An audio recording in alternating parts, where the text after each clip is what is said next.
Gente, boa tarde. É uma grande alegria para mim estar aqui do lado dessa pessoa que eu admiro tanto e que eu conheço há tantos anos e que faz parte da minha memória afetiva de Paraty. Conheci Júnior final dos anos 80, início dos anos 90, quando a minha tia fez o Som Banerje aqui na cidade. E desde então a minha admiração por essa pessoa, por esse guardião da memória de Paraty, só fez crescer e crescer ao longo de todos esses anos. O Júnior Melo, ele é escritor, pesquisador, historiador de Paraty. Ele é reconhecido por sua atuação na preservação da memória, da cultura e das tradições dessa cidade. Morador de Paraty, desde pequenininho, desenvolveu ao longo de décadas um trabalho contínuo de investigação documental, coleta de relatos orais, acompanhamentos de manifestações populares e registros das transformações urbanas e sociais deste município. É sócio fundador do Instituto Histórico e Artístico de Paraty, o IAP, entidade dedicada à defesa e valorização do patrimônio material e imaterial da região. Sua atuação no Instituto contribuiu para consolidar uma consciência patrimonial mais ampla na cidade, especialmente em um período de forte expansão do turismo e de crescente debate sobre a sua preservação. O trabalho de Júnior Melo se caracteriza por um método atento à experiência viva da comunidade, unindo história escrita, memória oral e observação direta. Ele coleta depoimentos, acompanha festejos, descreve gestos, lugares e personagens, preservando registros que muitas vezes não constam nos arquivos oficiais.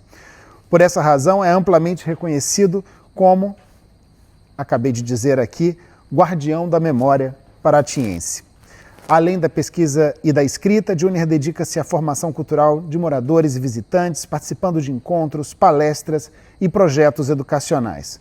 Sua presença constante nos debates sobre patrimônio reforça o papel da cidade como referência histórica e cultural brasileira. Ao longo de sua trajetória, recebeu títulos e homenagens concedidos pela comunidade, por instituições locais e também internacionais, refletindo não apenas o respeito ao seu trabalho, mas o profundo afeto que Paraty nutre por ele. Sua obra permanece como um arquivo vivo aqui da cidade, um gesto de cuidado, permanência e atenção às narrativas que atravessam gerações. Júnior, muito obrigado por estar aqui comigo, é uma honra e um privilégio. E eu queria começar esse nosso papo aqui, você falando para a gente um pouco sobre a origem do nome dessa cidade, né? Paraty tem esse nome, existem várias definições, mas eu queria que você falasse um pouquinho para a gente da origem desse nome. Perfeito. Antes, deixa eu dizer, eu e o Pablo nos conhecemos exatamente na década de 90, através da tia dele, a Gabi. Logo depois conheci a mãe dele, Mônica, e tempos depois a Gabi faz o encontro de cravistas, que é um encontro com músicos internacionais para masterclass com alunos brasileiros. E nessa época ela compra uma casa em Paraty. Então eu estava sempre aqui, eu sempre na casa dela, sempre convivendo com eles. Bem, vamos ao assunto. Eu digo que falar de Paraty e água é pleonasmo, que são duas coisas. As duas são a mesma coisa. Vamos começar pelo nome. Antes dos portugueses chegarem no Brasil, os índios guaianás moravam lá na região de Taubaté, no Vale do Paraíba. E no tempo de inverno, para fugir do frio de lá e para aproveitar a presença das tainhas e dos piratis que subiam o rio para desovar, eles vinham para Paraty.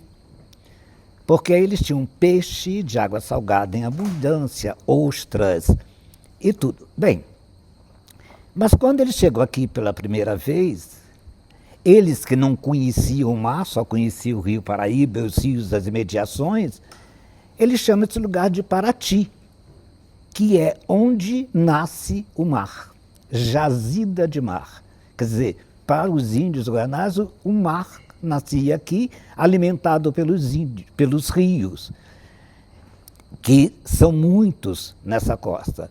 Então, quando os portugueses chegam aqui por volta de 1596, pelo menos é a primeira vez que se escreve Paraty, eles já citam esse lugar com o nome de Paraty e dizendo que os portugueses comerciavam com os guaianais animais selvagens, pele e âmbar.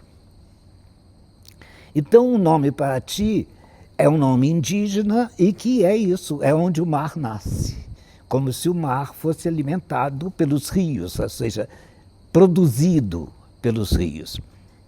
E o interessante, e aí nós vamos encontrar uma definição, existe muita definição, viveiro de peixe, isso, aquilo. Teodoro Sampaio fala, para não confundir Paraty com Pirati. O nome do peixe é Pirati, porque pira, na língua indígena, é peixe. Pirarucu, piranha. Pira é sempre peixe. E o i é rio.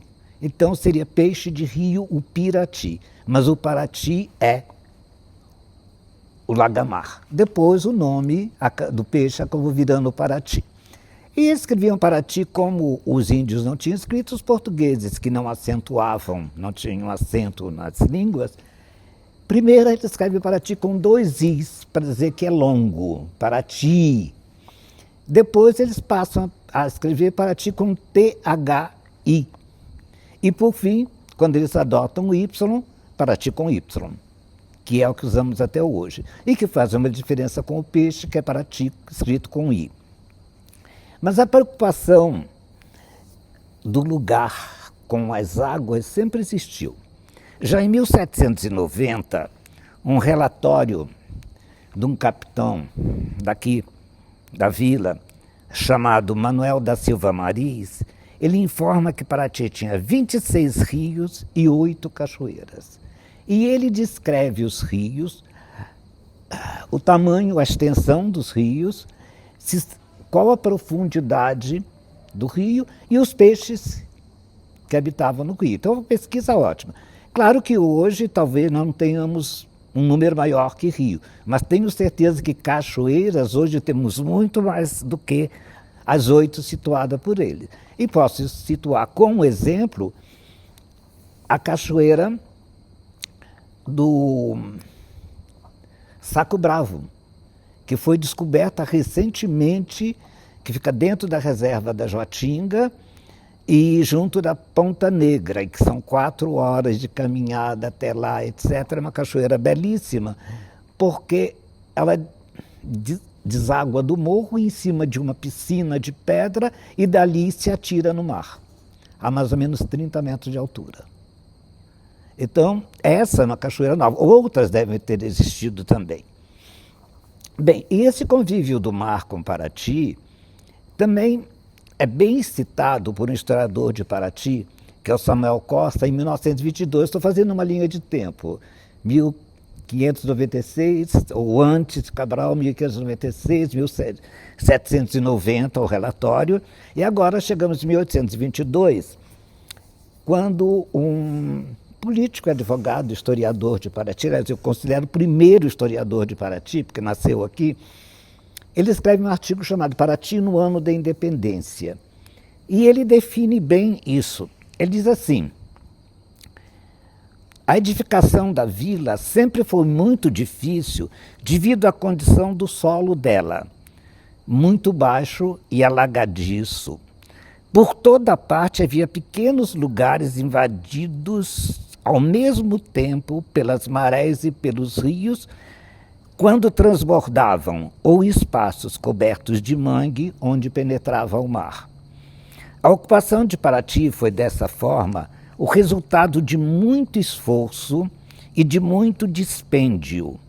A ocupação de Paraty foi, dessa forma, o resultado de muito esforço e de muito dispêndio.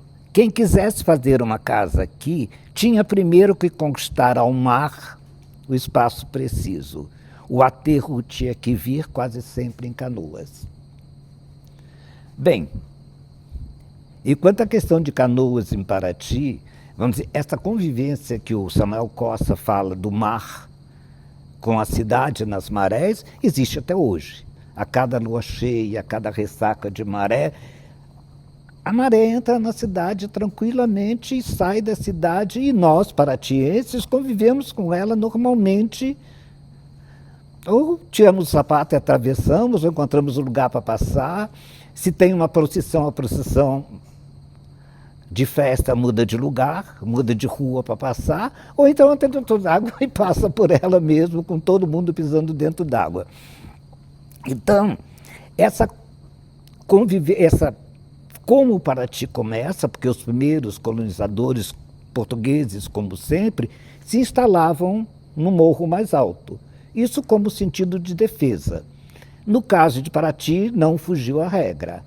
Os primeiros moradores vão morar no alto do morro, exatamente no lugar onde está hoje o cemitério público, no mesmo lugar. De lá, tempos depois, então eles descem para a várzea para ocupar essas ilhotas enfiadas no meio do mar e do mangue, e que com o aterro foi dando existência a essa cidade. E tanto é interessante, se vocês notarem, que a cidade começa de dentro avançando sobre o mar, porque a Rua Fresca, que é a rua que dá de frente para o mar, a última rua da cidade, perto do mar, só tem duas construções viradas para o mar, que é a Capela das Dores e a Casa de Dom João, somente. O resto tudo é fundo, porque não fosse o isolamento de Paraty, eles teriam continuado outras casas de frente para o mar. Então, isso você tem uma ideia de como Paraty se forma, a razão do nome e a razão da vivência desse povo com a água, tanto por baixo quanto por cima, porque, só para esclarecer para vocês também,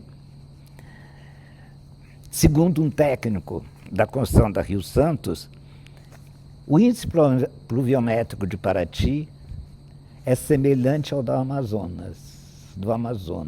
Chove 300 dias no ano. É interessante essa questão da engenharia da cidade com a entrada das águas, né, Júnior?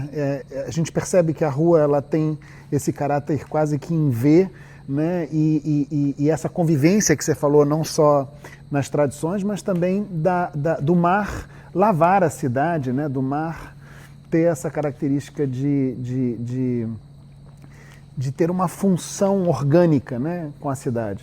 É a forma de conviver, vamos dizer assim. Aliás, nesse sentido que você abre, tem uma citação do grande arquiteto, famoso arquiteto Lúcio Costa, quando do processo de tombamento do IPHAN, em 1958. O texto dele, eu só vou ler o mais importante, diz o seguinte: porque Paraty é a cidade onde os caminhos do mar e os caminhos da terra se encontram, melhor se entrosam. As águas não são barradas, mas avançam cidade adentro, levados pela lua, e o reticulado de suas ruas converge para o mar. Bem, esse é o texto dele, que é um texto que, inclusive, originou o tombamento de Paraty em 1958 pelo IPHAN e pelo governo federal. Agora, o interessante é o seguinte. Bem, eu nasci aqui, estou com 81 anos, então vamos colocar assim, há 70 anos atrás, ou um pouco mais até, menos até, eu convivi na cidade inteira. Tá. Então, ainda nesse tempo, eu conheci a cidade cercada por diversos canais de rio que, com o passar do tempo, foram aterrados e se transformaram em ruas. Eu não sei se quem é daqui de Paraty conhece a Rua Jango Pádua, que passa ao lado da feirinha ali. Ali era um canal que vinha desde o trevo da cidade e atravessava aquela rua toda e saía na Patitiba, ao lado do fundo do hoje Hotel Pardieiro. Tá? Na Patitiba tinha o canal da Patitiba, que foi o antigo rio da Patitiba. Vinha lá do rio Mateus Nunes, por trás do campo de aviação, e ainda tem lá uma parte que não foi aterrada, mas grande parte foi aterrada. Do lado da Avenida Roberta Silveira, de cada lado, tinha um canal que drenava as águas também dos rios para o rio Mateus Nunes, ou rio da Patitiba, e para o rio Perequeçu, de forma que as águas nas enchentes vaíssem rápido para os rios. E o famoso Rio Morto, que hoje dele só tem... não tem mais nada. Ele foi todo aterrado, manilhado e coisa, que era um rio, que era um braço de rio que formava no rio Perequeçu uma grande ilha. Porque o rio Perequeçu foi aberto reto, cortando essa ilha em duas partes. Uma parte ficou para o lado de cá, mas o Rio Morto continuou existindo, e do lado de lá foi aterrado inteiro, que hoje são hotéis, é onde... Avenida Otávio Gama. Tudo aquilo é a parte que foi dessa ilha, porque o rio passava exatamente encostado no morro por trás de tudo isso. Então, querendo ou não querendo, paratienses conviver com água de rio e mar o tempo inteiro. Uma coisa que eu acho muito interessante é a relação de Paraty com as águas se dá também muito em todas as artes e saberes que a gente vê aqui. Mesmo que a gente olha hoje nas lojas de Paraty, os barcos de cacheta, né, uma tradição que vem ali do Mamanguá e que a gente vê preservada no Mamanguá, não é meramente um artesanato para retratar os barcos, né? Você estava comentando comigo que, na verdade, era o seu brinquedo, né? A brincadeira era brincar com esses barcos de miniatura, né? E a gente vê também esse trabalho de artesãos com escama de tainha. De que forma, e também nas letras das músicas caiçaras, na marcha do João Kleber, de que forma você vê a presença da água como uma manifestação da identidade cultural de Paraty? A gente está falando aqui, Paraty é essa cidade que tem água no nome, né? que é uma cidade que tem toda essa identidade com as águas, que se reflete nas marés que entram a cada virada de lua e que tem na sua identidade, na sua cultura, a água como algo latente. Eu queria que você falasse um pouquinho disso. Foi bom tocar nesse assunto. Essa convivência ancestral do paratiense, ela aparece em cantos, em poemas e em versos. E ela, para você ter exemplo, a ciranda é uma das nossas danças tradicionais. A ciranda fazia parte de uma dança maior, de um baile maior chamado Chiba, que na região paulista é conhecido como fandango, ou cateretê, ou catira. Isso ainda existe em Paraty, na região de Itarituba. Então, e a ciranda, como o Chiba era uma dança de esforço bruto do sapateado, do volteado, da coisa toda, no intervalo entre um Chiba e outro, havia a miudeza, que era a ciranda que todo mundo podia dançar. Eram danças de rodas, danças de pares, brincadeiras. E uma das músicas, dos versos da ciranda, consagrado até hoje, cantado sempre no final de cada ciranda, chama-se exatamente Maria Põe o Barco na Água. Que, assim, Maria põe o barco na água, Maria, vamos navegar. Maria, se esse barco vira, tem o remador para nos salvar. Peraí. E termina assim: adeus, companheirada, é hora da partida, já deu meia-noite, o galo já cantou, eu vou cantar a minha despedida, eu vou me embora que o dia já clareou. Encerra-se a ciranda com esse verso exato do Maria põe o barco na água. Logo depois, bem, sem contar outras em tema de versos e até uma dança da ciranda que se chama caranguejo. Fizeram uma dança que tem uma evolução muito engraçada, porque é uma dança de roda e se vai dançando, a marcação do cantador, bate-se o pé, bate-se a mão, palma, depois tem uma hora que diz, olha a onda, e o círculo inteiro concentra no salão e vai realmente como se fosse o movimento que hoje falam ola nos estádios de futebol. Então é mais ou menos aquilo, vai para o centro e volta, e a dança continua diversas vezes assim. Bem, mais recentemente, nós vamos ter duas pessoas maravilhosas em composições e em poesias. Uma é Zé Kleber, que é mais antigo, e que tem uma música que nós consideramos o hino extraoficial da cidade. Quer dizer, eu e muitos não gostamos do hino atual. Mas, então, preferimos chamar esse hino de hino extraoficial, porque ele é mais cantado que o hino oficial, o tempo inteiro. É igual o caso do Rio de Janeiro, né? O hino oficial era a música que já era cantada no carnaval e virou coisa. Então, aqui a gente tem do Zé Kleber, que eu vou ter que ler inteiro porque é maravilhoso. Nos anos 60, ele compõe uma música tipo, chamada A Bela Adormecida. Quando a sonhar me vejo na cidade, a bela adormecida ao pé do mar, e bebo à tarde, e sinto a madrugada, e a noite de permeio é só luar.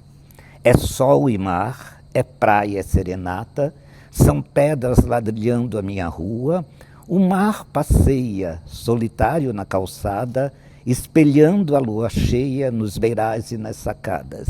Vida, como é boa para a gente viver. Amo, como é bom a gente amar aqui, na praça, no cais, na praia, tudo isso é para ti. Quer dizer, a referência do mar, não só do mar dentro da cidade, espelhando o casario, mas o mar do cais, o mar da praia. Quer dizer, é a água constante, entre outros poemas e músicas que ele tem, meia centena. E, por fim, mais novo de todos, é o genial. Eu chamo genial, tenho uma amizade por ele profunda, eu conheci há muitos anos, o Luiz Perequê.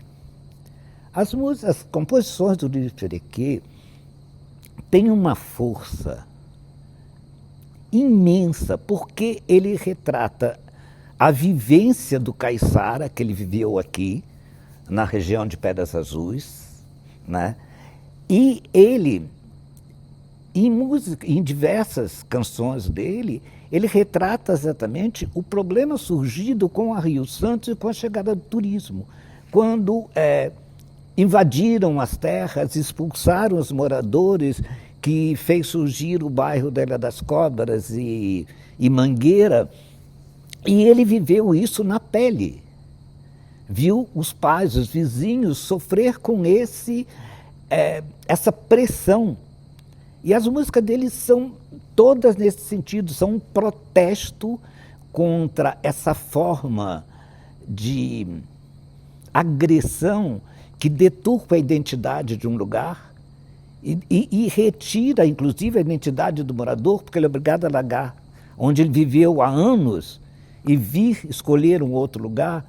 Então, o Luiz Perequê é de uma inspiração maravilhosa, e nessa inspiração ele vive também essa situação do mar, porque é o caminho do mar que nos traz os portugueses.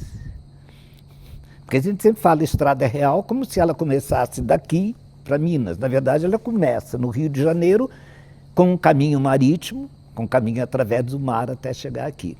Então, ele fala disso, tem uma música que ele fala disso, inclusive nós utilizamos no dossiê de reconhecimento da Unesco como comparativo mundial, essa música dele, porque fala exatamente o problema dessa convivência, a degradação que o turismo desorganizado trouxe. Aliás, até vamos falar de uma coisa mais recente que tem me preocupado muito. É um turismo que surgiu, um termo que surgiu recentíssimo, turismofobia. Muitas cidades na Europa estão em pânico com a quantidade de turistas que invadem os espaços todos os dias do ano e o ano inteiro. E isso provoca exatamente a perda da identidade do lugar. Há que se entender que cada espaço tem uma capacidade de carga. Os ônibus cabem X número de passageiros, a lancha X, não sei o quê, e a cidade cabe X número de pessoas. Não dá para botar um portão, nem uma porteira fechando. Mas alguma coisa precisa ser feita. Eu costumo dizer, hoje, em Paraty, que não se precisa fazer mais propaganda de Paraty. Não tem mais que fazer propaganda de Paraty. Paraty tem gente todos os dias, todas as horas, e grupos grandes e grupos pequenos. E isso sem contar os períodos de férias, Carnaval, Festival da Pinga, Réveillon, que aí o paratiense se tranca em casa, porque é impossível conviver. Então, esse termo... outra coisa, os barcos que saem para fazer passeio, quando chega numa praia, tem 5 escunas, cada um com 80 passageiros, no mínimo. E aí? Então, esse é um problema no futuro que Paraty vai ter que enfrentar. Hoje já está acontecendo, com o tempo vai ampliar, porque não adianta, o mundo vai indo mesmo. Agora, Júnior, deixa eu fazer uma pergunta. Dentro desse universo das águas, existem inclusive lendas que falam das águas também, né? Tem a lenda da noiva, que você uma vez me contou. Olha, essa lenda da noiva é uma coisa muito interessante. Eu nunca tinha ouvido falar dela, mas nunca. Olha que eu conversei com... Quando eu comecei a pesquisar a história, a pesquisar não, a tentar entender a história, eu comecei conversando com a gente mais velha. Seu Manuel Torres, que morreu com 103 anos, mas tinha uns 80 na época. O seu Zuzu, o Nestor Torres, que aliás ensinou dança até para mim, dança dos velhos, foi ele que ensinou para a gente. Eles foram que me deram as informações. Eles nunca me falaram, sério, falaram diversas lendas, lenda da serpente da matriz, lenda disso, lenda daquilo, mas, Toca do Caçu nunca, mas jamais lenda da noiva da Santa Rita. Uma tarde ele estava lá em casa, ele era casado com uma tia minha. Então eles estavam visitando a minha mãe e não sei por que cargas d'água ele virou para mim e disse assim, eu cheguei lá, ele virou para mim e disse assim, Júnior, você sabe da lenda da noiva da Santa Rita? Eu digo, não, nunca ouvi falar. Então ele me contou o seguinte, que era uma moça aqui de Paraty, que estava noiva, já tinha preparado um enxoval para casar, iria se casar dali a um mês, 2 meses, qualquer coisa assim. E um belo dia ela amanhece morta. Para desespero do noivo, dos pais da família, de tudo que já estava preparado, e não havia o que ser feito. Vestiram com o vestido de noiva que já estava pronto e enterraram na igreja de Santa Rita, porque não existia ainda o cemitério público. Então era enterrado nas igrejas. Bem, o noivo, desesperado, ficou ali na frente da igreja a chorar o tempo inteiro, de ter perdido a noiva. Ninguém conseguiu tirá-lo dali. Foi todo mundo embora e ele continuou ali chorando e largaram ele, deixaram ele ali. Por volta de meia-noite, ele vê um vulto vestido de noiva saindo da igreja, da porta do cemitério, que é a porta lateral da igreja de Santa Rita, da torre, e se encaminhando para aquele chafariz que existe ali. Ele reconhece a noiva e corre para falar com ela. E ela diz que... E ele pergunta, o que está acontecendo? Ela disse assim, eu morri de sede e estou condenada a vir beber água aqui, sempre. O noivo entrou em desespero, Bom, morreu de sede. E ele resolveu bater na casa do pai dele, da família da noiva. Foram a juiz, delegado, padre, todo mundo. Bem, a coisa era tão incrível, o cara estava tão convencido que eles resolveram desenterrar. Tinha sepultado um dia antes, resolveram desenterrar. Ela estava de bruço no caixão.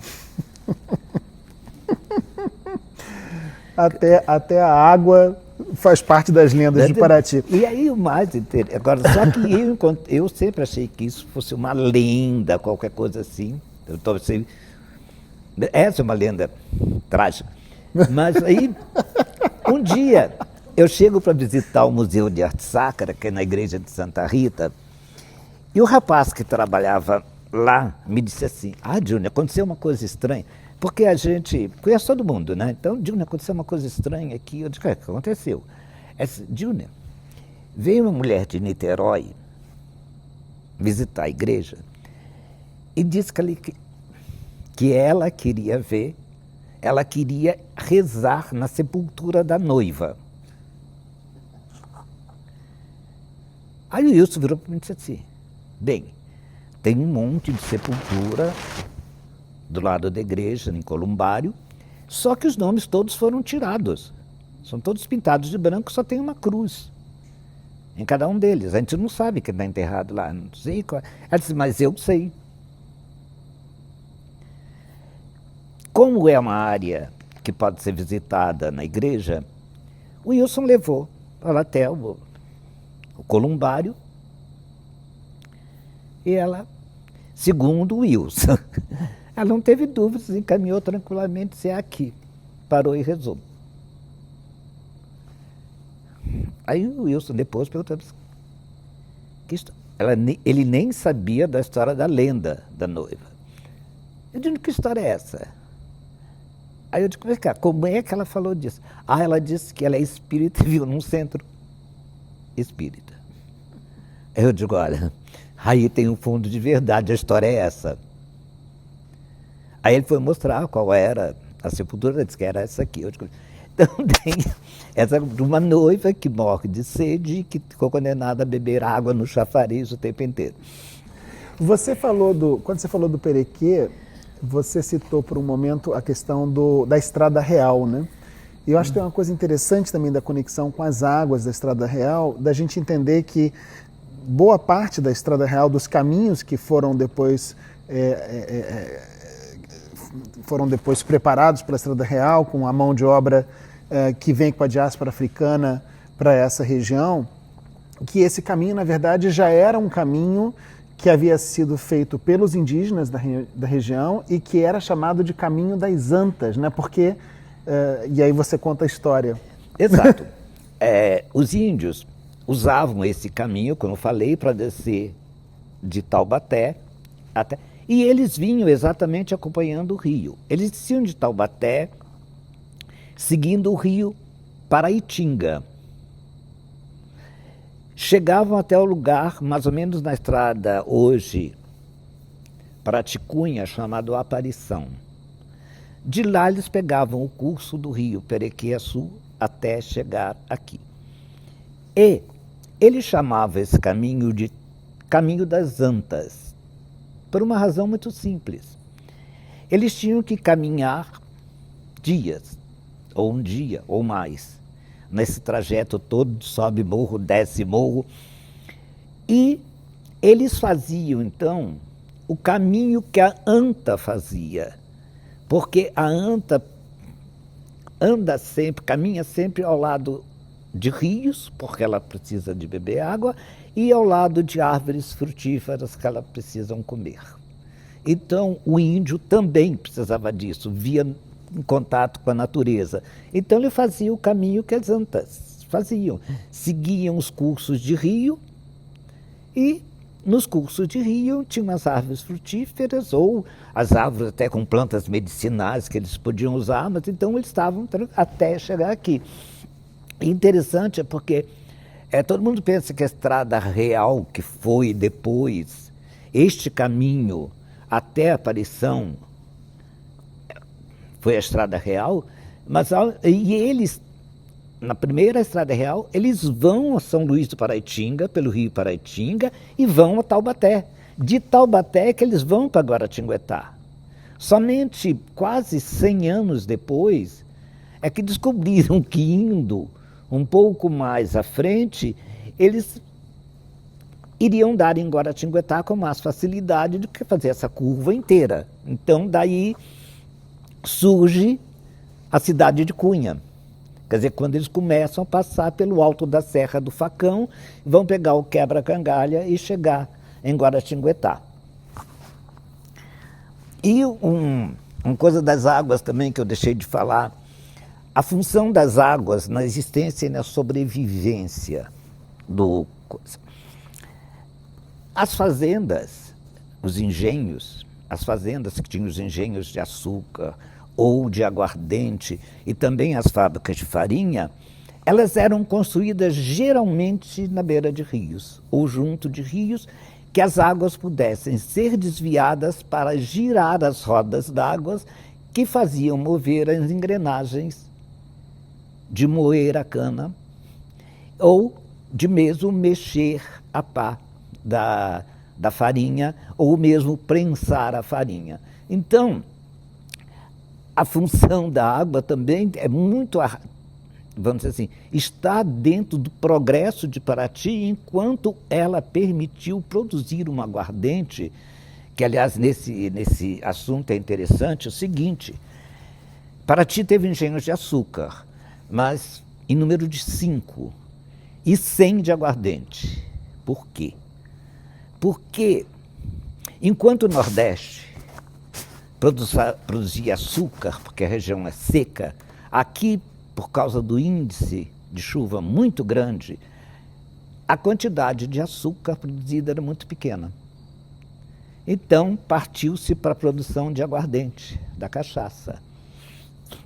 E essa cachaça, que nós chamamos de cachaça hoje em dia, até o nome dela real é água ardente, ou seja, a água que queima. E é a água que é utilizada para fazer a cachaça. A cachaça de Paraty teve de uma excepcional qualidade, que ela virou sinônimo, né, de cachaça. Procurar o dicionário, vai ter lá, Paraty, cidade do Estrangeiro, Paraty, cachaça. Então, a cachaça foi uma das razões do progresso de Paraty, porque ela servia de moeda para compra de escravizados na África. E ela subia o Vale do Paraíba para, vamos dizer assim, entre aspas, alimentar os escravizados que trabalhavam nas minas. Então, daí o volume grande da produção de Paraty, de cerca de 100 engenhos. Não quer dizer que fossem grandes fazendas, podiam ser engenhocas pequenas, mas eram 100 engenhos. E uma coisa muito interessante, só bem cedo eu fui associar uma coisa com a outra. Existe uma coisa na história do Rio de Janeiro que muito pouca gente fala, a revolta da cachaça. O governo português proibiu a fabricação de aguardente no Brasil para não concorrer com a bagaceira de Portugal. E ninguém obedeceu. Só que teve um governador da província do Rio de Janeiro que resolveu obedecer e começou a demolir os engenhos. Isso em 1660. E aí, os donos de engenho, que eram muitos, simplesmente foram ao Rio de Janeiro, expulsaram o governador para São Paulo, tomaram posse do governo e colocaram na testa do governo um produtor de cachaça. Claro que isso não vingou, né? Porque é um dos sás famosos do governo brasileiro, do governo do Rio de Janeiro. Ele acaba voltando e perdoando tudo, ou seja, voltou-se a produzir aguardente. Mas o interessante é o seguinte, que a primeira vez que Paraty tentou se separar de Angra dos Reis, era distrito de Angra, foi em 1654. Não deu certo. Quando foi em 1660, com essa bagunça no Rio de Janeiro, e o governo do Rio de Janeiro sendo ocupado por um produtor de cachaça, Paraty se declarou vila. Se separou de Angra dos Reis, aproveitando a baderna. O Rio de Janeiro não tinha governador, ou seja, o governador é um fabricante de aguardente. Portugal estava com o problema da expulsão do rei espanhol e da tomada dos Braganças do reino português. Então, estava tudo confuso, então a melhor coisa é assim, nos levantemos. E, nesse sentido, um detalhe muito interessante, Paraty é primeiro município brasileiro a se tornar independente por revolta do seu povo, e não por lei ou por decreto real ou provincial. E Paraty, em 1760, grande produtor de cachaça, e Campos, dos Goitacazes, em 1663, grande produtor de açúcar. São os dois únicos municípios até hoje no Brasil que não foram criados por lei, foram criados por revolta de seus moradores. Incrível, incrível. Bom, eu queria abrir um pouquinho para vocês poderem ter o privilégio de perguntar para essa alma viva de Paraty aqui, esse arquivo vivo aqui da memória dessa cidade, o que vocês quiserem. Então, Carolina, por favor. Professor, boa tarde. Eu me chamo Carolina e, caminhando até aqui, eu tirei os chinelos para vir a pé, porque faz muito mais sentido vir sem sapatos andando nas pedras do que ficar sofrendo com os pés e tudo. E aí a reflexão que me veio a caminho daqui foi como o sapato, como o pé é o ponto com o qual a gente toca a realidade sem perceber o tempo todo.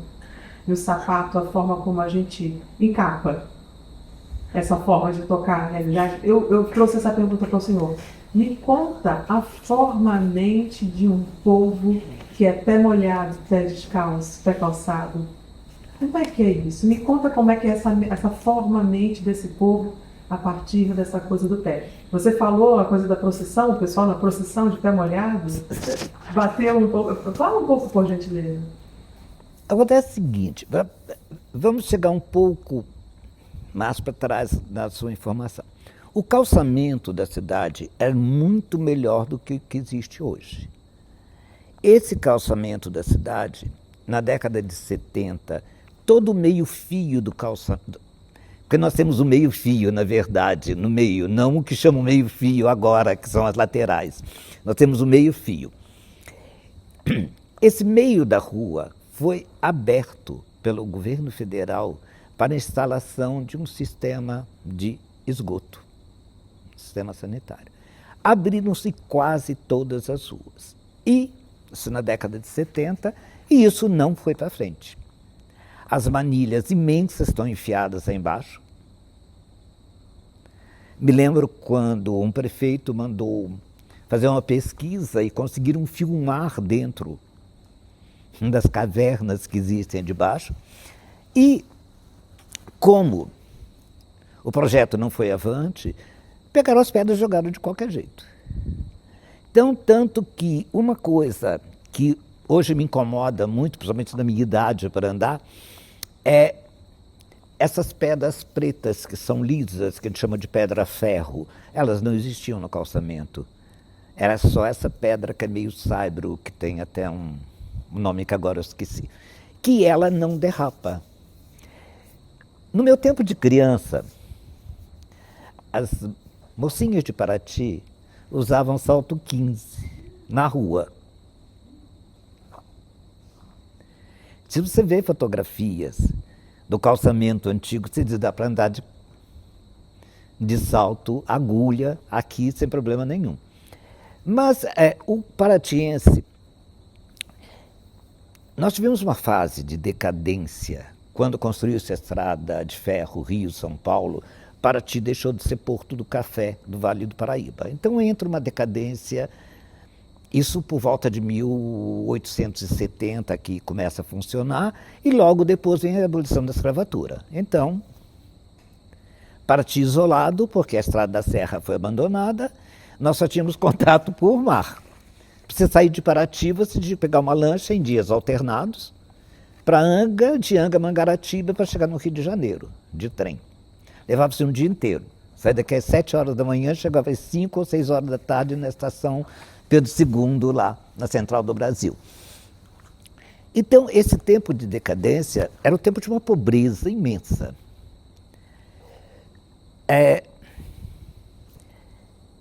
O morador daqui normalmente andava descalço, convivendo com o tempo inteiro pisando em pedra. Ele só usava tamanco quando ia para a escola. E aí, me lembro até hoje, era um ritmo de toque, toque, toque naquela rampa do grupo escolar, cara, já sabia que vinha alguém subindo a escada, descendo a escada, subindo no campo. E como era um calçado para ser poupado, aliás, Paraty foi um grande fabricante de tamancos, inclusive vendendo para Angra e para outros lugares, porque tinha grande quantidade de cacheta. Aliás, acabaram quase todas as cachetas com isso, sobrando Mamanguá. E, então, nós, até hoje, por exemplo, vou citar um exemplo, tem uma alambiqueira, Maria Isabel, que só anda descalça. Quer dizer, é normal. Uma tia dela também. Hoje ela está usando, está com 80 e pouco, está usando sapato. Eu andei muito descalço. Agora tem uma coisa, com a convivência da gente, eu vou contar uma coisa que todo mundo falava comigo e eu achava tão normal que continuava fazendo. Hoje eu nem pensar. Há uns, 20 anos atrás, quando eu tinha 60, eu andava nas ruas lendo o jornal, ou lendo a revista Veja, ou qualquer revista que eu tivesse que ver.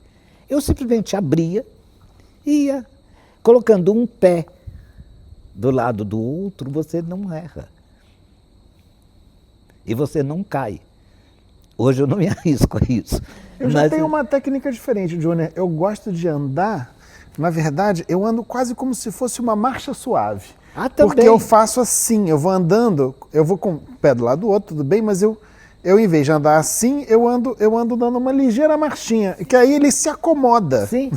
Outra coisa, o melhor lugar para andar é exatamente o meio-fio, que tem umas terras alongadas, isso quando não foram alteradas. Geralmente são pedras até de alicerce de construções antigas que foram aproveitadas. Tem até as marcas de colocação de caibro e de pau-a-pique nelas. Não, essa, tipo assim, eu acho que é isso, você, sim, outra coisa. Nós brincávamos na água, né? Na beira do rio. Praia não existia, por incrível que pareça. O máximo era o rio e o cais para pescar, e era pegar siri, essas coisas todas. O banho era de rio mesmo, naquela ponte que hoje não dá mais. Pulei muito daquela ponte, e não dessa, da anterior a essa. E, tipo assim, esse conviver o tempo inteiro, te exigia uma disponibilidade de estar. A maré enchia, você tinha que tirar o sapato? Não, você já está sem sapato. E um costume que ficou ainda, que é bem caiçara, o de dobrar as calças até o joelho. Porque com isso você sabe que a água raramente passa nas ruas dessa altura. E o interessante também, falando de água de rua, a cidade, as casas são construídas de forma que a maré enche as ruas, mas raramente ela entra as casas. Agora, voltando a falar de águas, documentos citam que as ruas, certos lugares, só eram atingidos por canoas. Então, para vocês terem uma ideia, se vocês não conhecem ainda, vale conhecer, A igreja de Santa Rita, aquela famosa de frente para o mar, que é o cartão postal da cidade, na frente dela tem uma coisa de pedra, uma rampa de pedra que vai até embaixo, tem uma gradezinha para escoar água. Ali, naquela gradezinha de escoamento de água, era o nível da rua em 1720, quando a igreja foi construída. Então, a rua lateral hoje dela está 50 centímetros acima do nível original de 1720. Quer dizer, essas ruas são aterros e ruas calçadas em cima de ruas, que dão uma firmeza. Você tem uma rua, depois você não desmonta a rua, põe outra rua por cima, calça outra rua. Nós encontramos isso em pesquisa arqueológica. Vai cavando e encontra uma calçada inteira. Que calçada é essa? Aí você descobre que havia um calçamento embaixo daquele e provavelmente o outro abaixo também. Então a cidade, o padre reclamava, aliás, a Câmara reclamava que não podia levar comunhão para os doentes porque tinha que ir de canoa.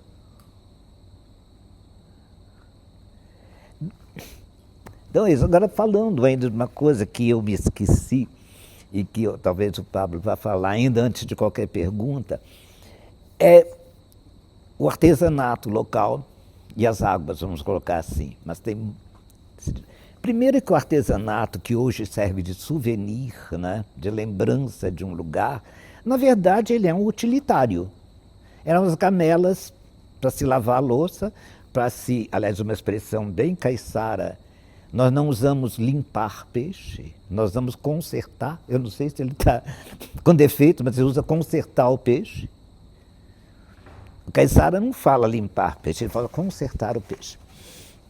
Então, o artesanato, eram as gamelas, eram os cestos de cipó, de taquara para carregar cana, para carregar café. O covo, que é uma armadilha para pegar peixe, com o trançado aberto, com o peixe. É mais para pegar lagosta, mas pega-se peixe também, porque ele tem só uma entrada em funil que o peixe consegue entrar e depois não consegue sair, porque ele é uma coisa bem assim. E a canoa, que foi o meio de transporte de gente de carga, o tempo inteiro, entre as praias e o litoral. Entre as praias e a cidade, entre toda a região. Poucas eram as praias só, tipo Ponta Negra, Trindade, Laranjeiras, que tinham acesso por terra, vinham por terra. Os outros todos vinham de barco, ou seja, de canoas. E o interessante é que essa canoa é uma técnica maravilhosa que ainda existe, de ser cavada em um tronco só. Era uma árvore imensa que era talhada com enxó, com machado, até tomar a forma de uma canoa. Eu um dia assisti lá perto do Pouso da Cajaíba, um pescador fazer uma canoa. Era um tronco e ele já tinha começado a cavar com enxó, com machado. E eu, bem de cidade, né? Tem disso. De muito de cidade fiquei eu. Cadê o metro? Cadê a trena? Não tinha nada. Bem, curioso, eu perguntei. Aí ele pegou uma linha, uma corda, cheia de nó. O que é isso? Ele disse assim, isso aqui é o tamanho da canoa. O primeiro nó é a boca, o terceiro nó é o fundo. Eu disse, como é que é? Bem, no ano seguinte eu voltei lá de férias. Estava a canoa pronta, pequena, cabia 2 crianças, e ele tinha me dito que era uma canoa para as crianças irem à escola, porque a escola era no Pouso da Cajaíba e eles moravam em Ipanema, então tinha um morro grande para contornar, né? E eu cheguei lá, quando eu cheguei lá, um ano depois, estavam os 2 meninos lá, remando na canoa para ir para a escola. E o interessante é que esse artesanato de canoa, se fortaleceu muito na região, no caso de Canoas, se fortaleceu muito na região do Mamanguá. Desde o meu tempo de criança, a gente ganhava barquinho e canoinha de cacheta feita no Mamanguá, porque não tinha plástico para comprar brinquedos, tinha que ser no Rio de Janeiro. Nem todo mundo ia ao Rio de Janeiro, então presente de Natal para a gente de aniversário eram os barquinhos, carrinhos, aviões, todos feitos de madeira, de cacheta lá do Mamanguá. E era grande diversão nossa. Bem, e com o tempo eles foram fazendo isso, o turismo chegou, o progresso chegou, e a canoinha virou souvenir, com uma procura imensa o tempo inteiro, que fez que a produção até melhorasse. Eles conseguiram agora fazer barcos com coberturas, com mastros, com não sei o quê, outros barcos grandes, às vezes barcos de quase uma braça, mas só decorativos, não serve. Pintados nas cores tradicionais, azul, branco, amarelo, aquelas cores que sempre eles usam no mar. E isso, que como eu disse, era um utilitário, era a nossa brincadeira de criança, virou hoje souvenir, e é uma maravilha.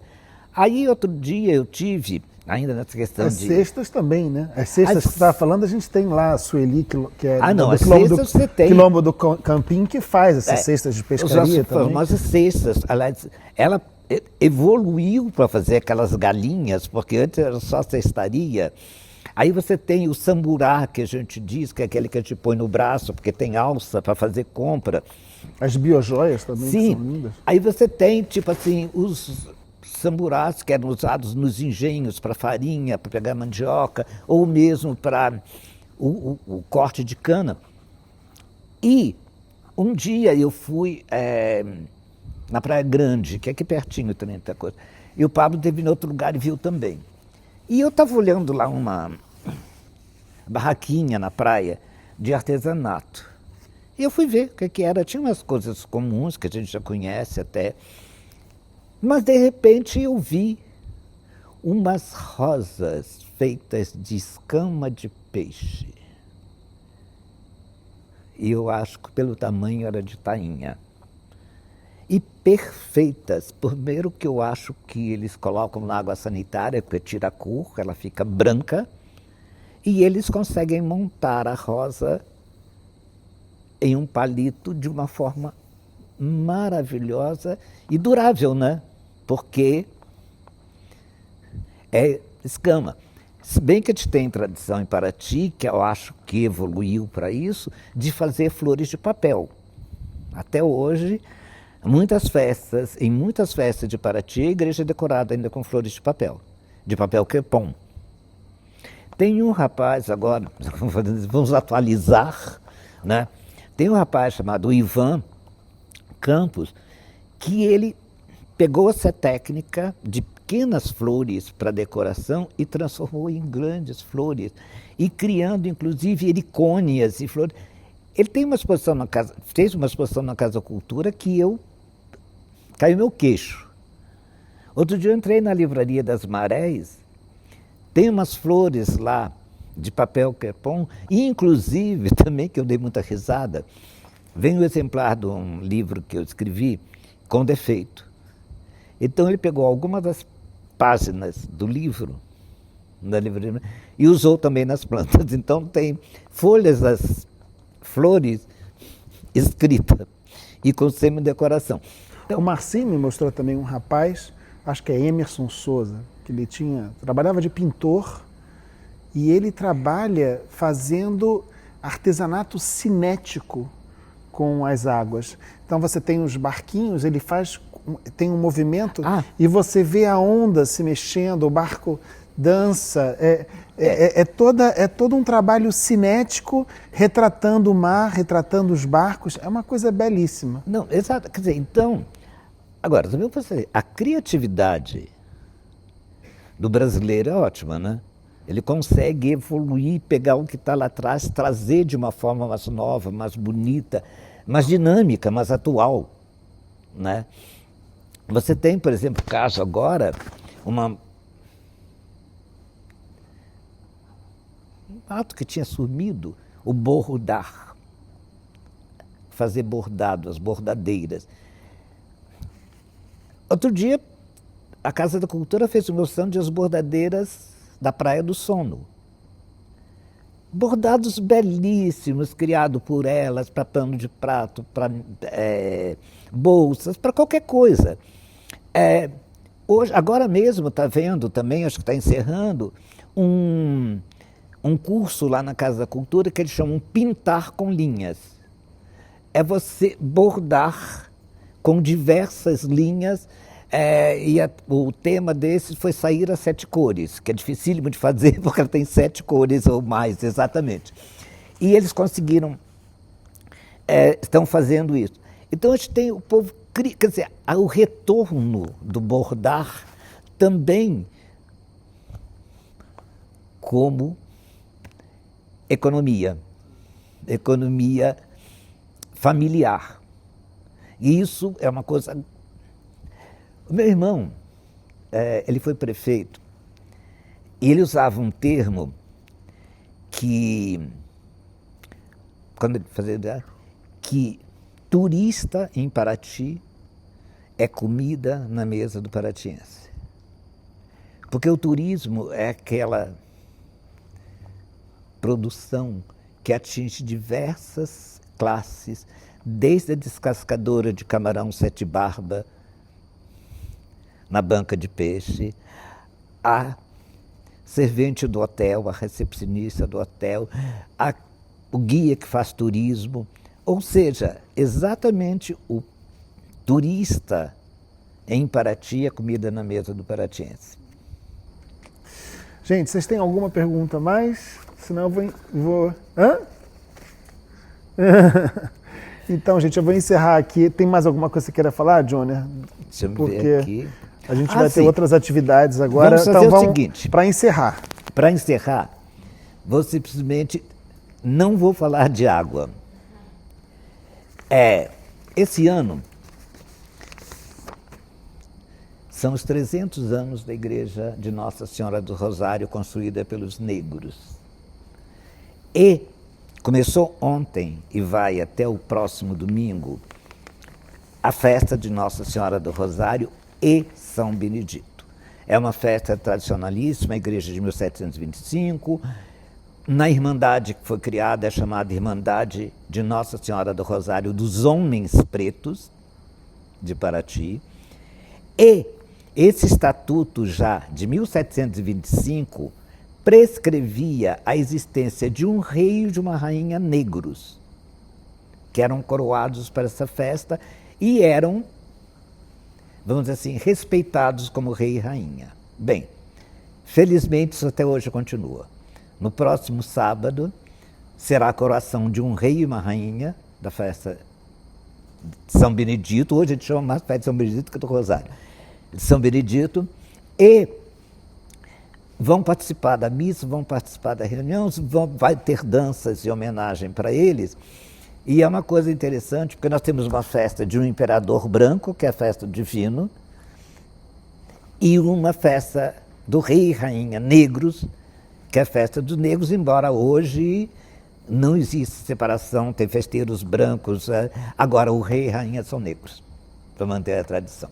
Só isso, para encerrar. Ontem São Benedito entrou no nosso concerto, porque a procissão terminou, Carol estava cantando, e a gente teve um mar de gente que entrou na igreja. A Carol fez essa analogia poética, hoje a gente conversando, que a maré encheu com São Benedito e também Santa Rita, que estava lá. E foi muito bonito, foi muito bonito. Bom, gente, muito obrigado. Para mim, olha, Júnior, mais uma vez, obrigado pelo privilégio de ter você aqui com a gente, viu? É isso, gente.